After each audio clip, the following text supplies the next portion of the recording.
Bad news, gamers. Brain rot is real. Social media and their funky algorithms have screwed everything up, but thankfully some people are starting to realize this, and that's why all of these non-smartphones, dumb phones if you will, minimalist phones have sprouted up with what they say might be a solution to that problem. A phone you don't like using. It's counterintuitive. We've covered a couple of these on the channel. I think Linus did the Light Phone 3, which had a OLED display, but it made a mistake that a lot of these dumb phone makers are making, which is thinking that in order to get people to use their phones less, you need to take away functionality from the actual phone. The minimal phone, MPO1, takes a different approach. You can do almost everything on this phone that you do on a regular smartphone. It just kind of sucks, which might be what you want if you're going for a product like this. So let's take a look at it. Before we take the look at the phone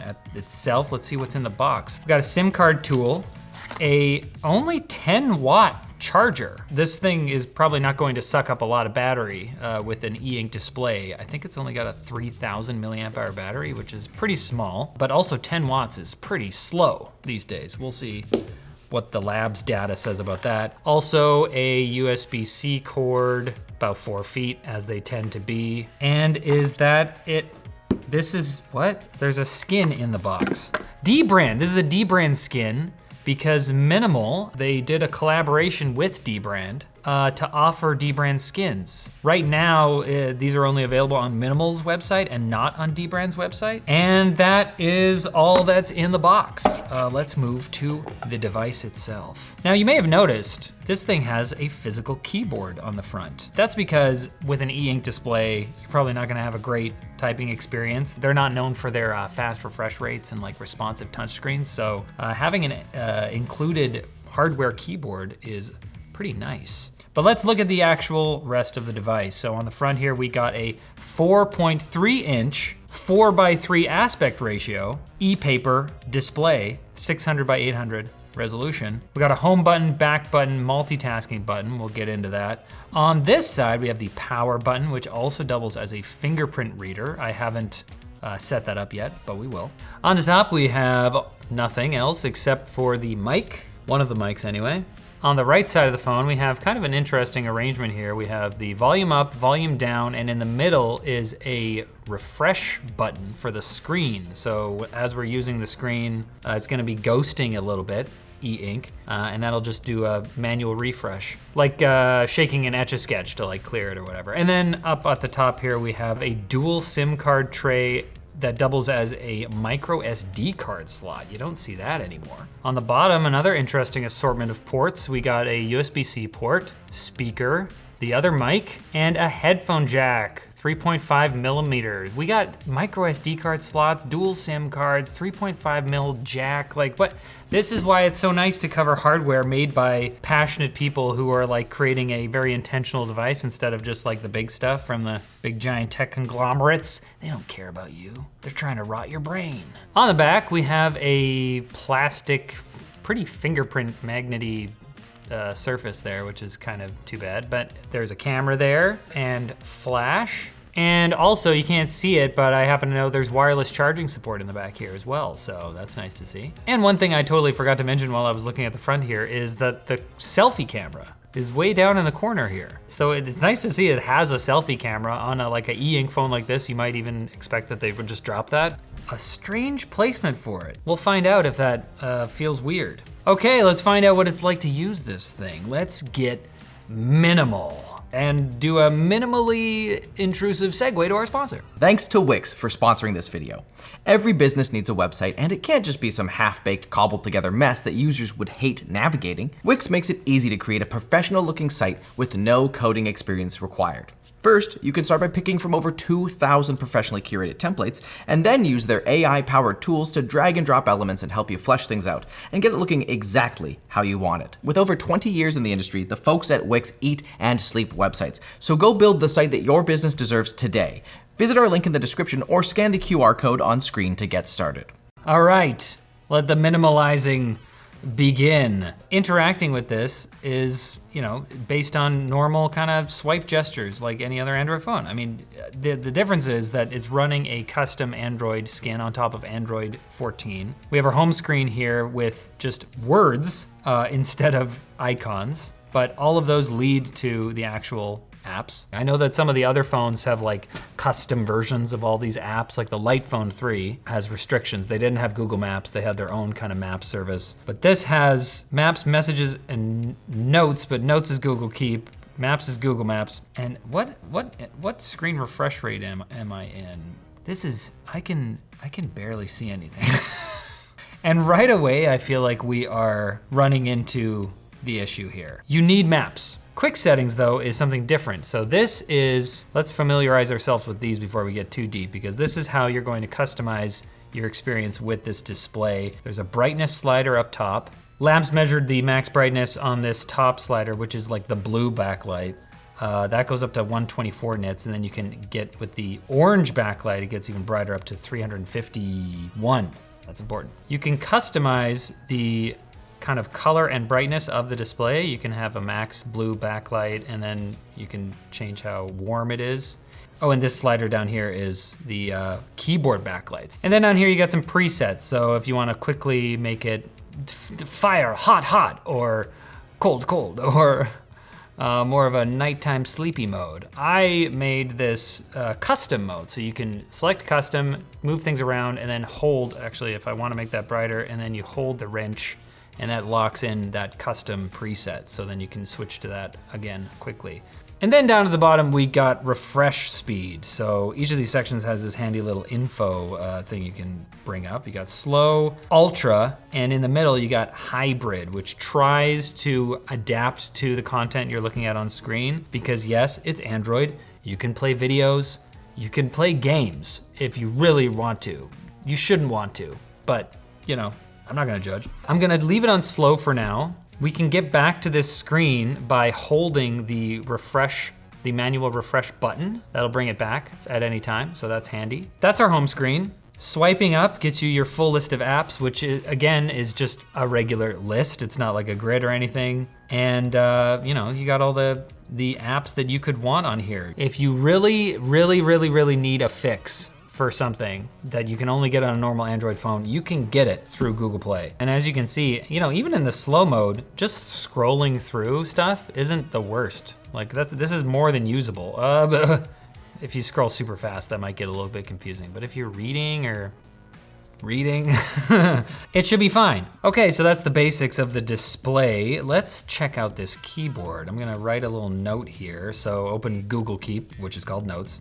And wait, what is, the part of the plus sign is missing. I wonder what that's about. While doing some research on this phone, I saw some people complaining about the pixel density of this display. It's only 800 by 600 and it's e-paper. It's not even like e-ink branded, because e-ink is like an entity. It's a third-party thing. And they had some complaints about how, really small stuff can be kind of hard to see on this display, but I'm confused about this. Like, why is it just taking out, as I clicked on it, it appeared. I can't zoom in on it. So I guess be aware that some UI elements might just not be there, I guess? That's kind of strange. But anyways, let's type something.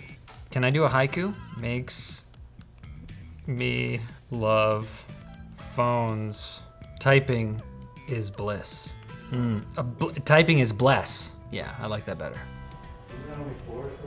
What? That wasn't fun, but that's because I think I just haven't had enough time getting used to this. I will say that the keys are nice and clicky. I did, if I just button mash for a second and pretend I know how to type, yeah, that feels good. From what I can see, people who have been using this phone do like the keyboard. It'll take some getting used to if you haven't used a physical keyboard in a while. I can't stop focusing on this camera down there. I need to find out what that's about. Camera, activate, okay, interesting. We're in the slow refresh rate mode right now because it's oh no, we're in the fast mode. Oh, okay, what does it look like in slow mode? I hit the multitasking button. It's got the same old Android, it's got the same old Android multitasking interface, but you can see, ooh, In slow refresh rate mode, it doesn't want you to do this. It's stopping you. It's stopping you from wanting to use your phone. It's not stopping you from doing the things you need to do. It's just making you not want to do anything else. Oh, wow, look at that. Okay, wait, I'll try to hold it as still as I can. Well, let's take a picture there. So this is a 16 megapixel camera. It does take in full color. It doesn't take full like monochrome pictures or anything. 16 megapixels, it's not gonna be amazing. This front selfie camera is 5 megapixels. Does it have the camera shortcut? It does. Okay, double clicking power goes to camera, so that's nice to know. And we're back to doing this crazy thing. Sometimes slow mode can't handle high refresh rate in the camera app, but sometimes it can. Okay, in high refresh rate mode, yes. It's keeping up. You can use the viewfinder well enough to figure out what you're looking at. Okay, let's do a selfie. See, it's funny, I'm expecting the camera to be up here, but the camera is down in the corner. Oh, that's a horrible photo. And I'm sure it'll look even worse in the full color version. But you see, that's kind of a fun effect. Maybe I wanna look at all my photos like this. Wow. It's a camera. If you really need to snap a photo of something, they have a camera on there, but don't pretend like you're gonna be posting those to Instagram. Taking a video. This is me taking a video. And I guess we can hear what the mic is like on this guy. What do you guys think? Does it sound good? And this is what video is like on the other side. Stop that. Wow. This is actually looking pretty nice on the actual camera display. I could vlog like this. Let's go to YouTube. I opened YouTube and it goes to the shorts right away. Oh, it's an ad for TikTok. What? How ironic. Hello? You can't hold it? You can't hold the button to go up. You have to manually click it all the way up. Also, when I hit the volume, the slider is in the middle of the screen. You can't see the UI properly. How do I? Okay, well, I can just guess where the playhead was.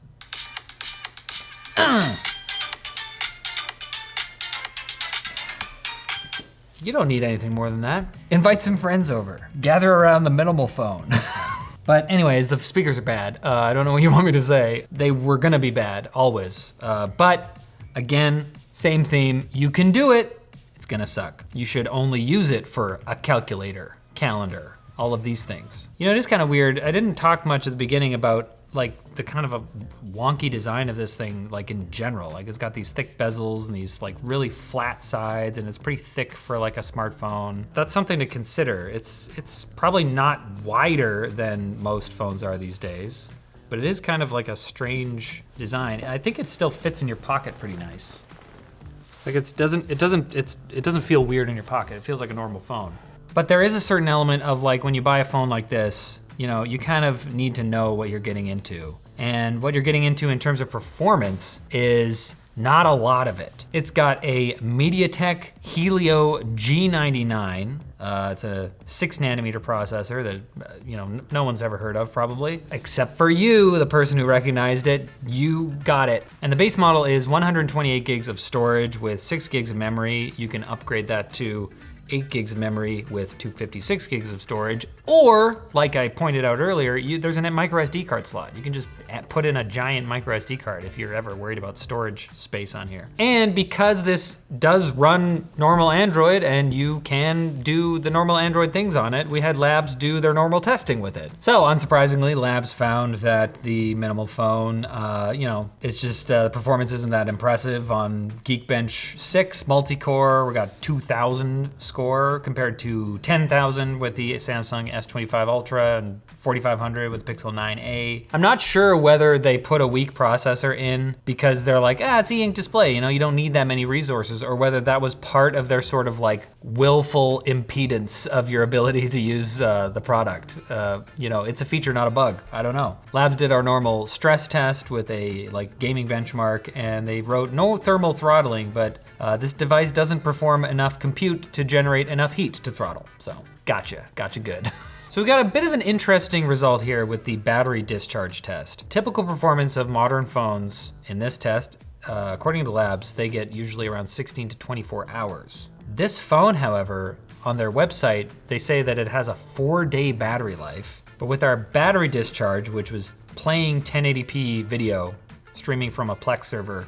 It lasted 4 hours and 22 minutes. The whole idea is that you're not going to be using this for video playback. From what I've seen, people are using this and it lasts, like a day or more, which is like, that's what you can expect from modern smartphones. Charging was also an interesting situation. With the 45-watt charger, it took 144 minutes to charge. With the 20-watt charger, it took 107 minutes to charge. You're not gonna get like the most crazy, super quick charging performance out of this thing. One more note from Labs that I wanna make sure that I get to here. They signed in with their Google account, and then when they were typing, the password for the Labs account showed up in the autofill. That's something to maybe fix, Minimal Phone. Oh, I didn't do the fingerprint reader, real quick. What?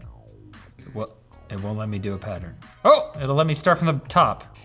There's just little janky things like that, It's not refreshing. So I can't tell whether I'm making progress or not. It's doing little vibrates, but normally with this graphic, like it's a fingerprint and it'll like fill out as you add more to it. Oh, it worked. Okay, wait, let's unlock it. Okay. I feel like that was a great little microcosm for this phone. You can do the things. Parts of it are gonna suck, and then other parts will be just fine. This situation is just so fascinating to me because here we have these like amazing devices in our pockets that can literally do everything. They're Swiss Army knives times a million. We have calculators, cameras, sensors, wallets, like NFC. This thing has NFC, by the way, you can use it like that. We have so many different tools in our phones. What comes along with that is like being hooked into these apps that are literally melting our brain, and especially melting kids' brains. We have people kind of trying to address that on like the other side. They're trying to change social media platforms, they're trying to change regulations, trying to ban phones in schools. And then the other side, we have people trying to attack it from this dimension where they're like, okay, the portals that you use to get to that brain rot stuff, we have to take this pipe that you go through and shrink it so you can only get your arm through a little bit.